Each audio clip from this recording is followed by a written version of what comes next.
Honorable De Lima, I would have to stop you. This is out of I would line. have to stop you at this point. The continuing objection of the respondent is duly noted. I would have to stop you at this point. And I have to my stop due now. apologies, but kindly call your witness already. The chair would like to remind the Honorable De Lima, if indeed she will make an opening statement, to kindly avoid conclusions of both fact and law, as we have previously agreed upon and raised by the defense in previous hearings, and as pointed out by several senator judges. With that conditionality, the Honorable De Lima may proceed with her opening statement. Your Honor, may we comment on that matter? Yes, what is the pleasure of Attorney Paul? Your Honor, I'd like to apologize for having to comment on this matter, but as far as I recall, the presiding officer already made a ruling before against opening statements, Your Honors. Again, I will be very conscious, Honorable De Lima, with respect to statements of fact and law that are not coming out from the mouth of any witnesses you will be presenting. So kindly be precise and short with respect to your opening statements. You may proceed, ma'am, subject to those reminders. Thank you, Mr. Presiding Officer. This is about 5 minutes or a little more than 5 minutes. Mr. Senate President, Mr. Presiding Officer, Honorable Senator Judges, mga kababayan, magandang umaga po. Sa ating pagbabudget para sa pamilya, dahil hindi naman unli ang pera, masinop ang ating paggasta sa talagang kailangan at kapakipakinabang natin nilalaan. Ganyan din dapat sa pondo ng bayan.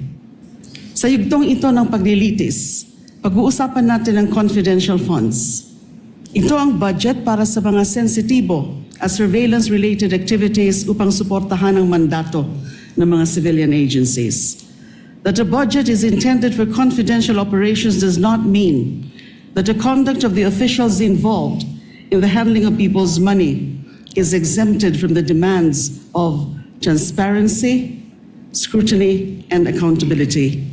Public office is a public trust. Yan ang sabi ng konstitusyon.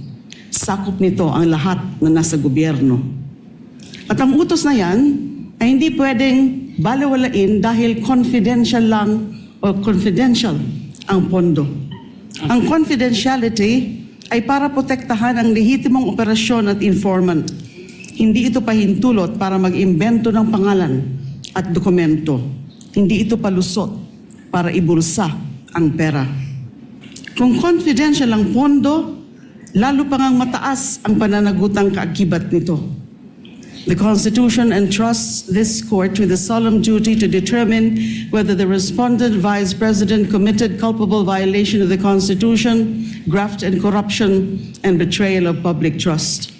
The evidence will show that she did. This case, Article 1, is about 612.5 million in confidential funds entrusted to VP Sara Duterte through the Office of the President and the Department of Education.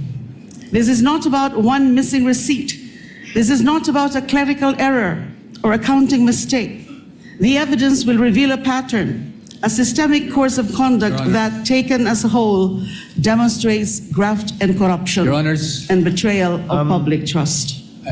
With the permission of the Honorable De Lima, yes, Counsel for Your Honors, Respondent. again, Your Honors, I think we have to object to the statements being made by the Honorable De Lima, with all due respect, of course. Your Honors, they can do that through the offer of their evidence, Your Honor.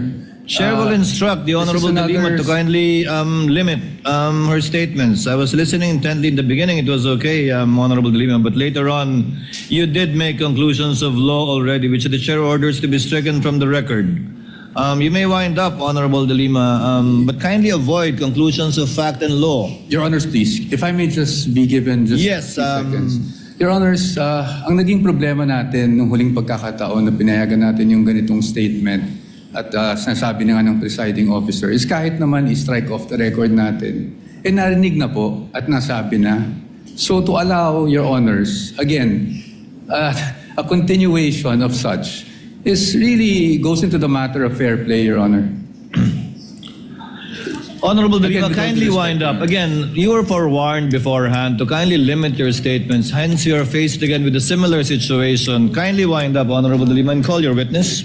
ang dami pong malalampasan sa aking opening statement because this is Yes, but supposed to be an again, overview it is the of the court's case, position the overview of the evidence. to let the witnesses speak, not the counsels, insofar as the evidence is concerned or conclusions of both fact and law. Kindly wind up, Honorable De Lima. I submit to your honors, and so I will wind up. Kapag ang isang impeachable officer, tulad ng pangalawang Pangulo, ay nabuso ang kapangyarihan sa paraang sumisira sa accountability Same o objection, Your sumusuway Honor. sa pananagutan, dapat pa ba siyang pagkatiwalaan? Dapat pa ba siyang manatili sa pwesto? When the Filipino people entrusted their money to Vice President Sara Duterte, was that trust honored?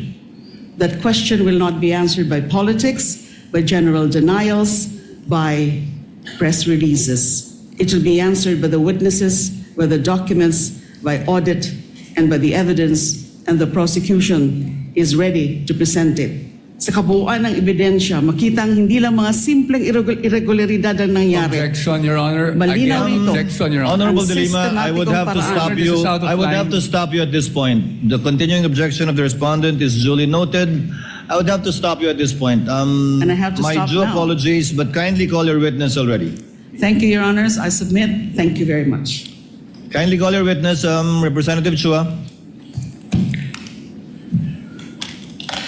Thank you, Your Honor. Your Honor, we are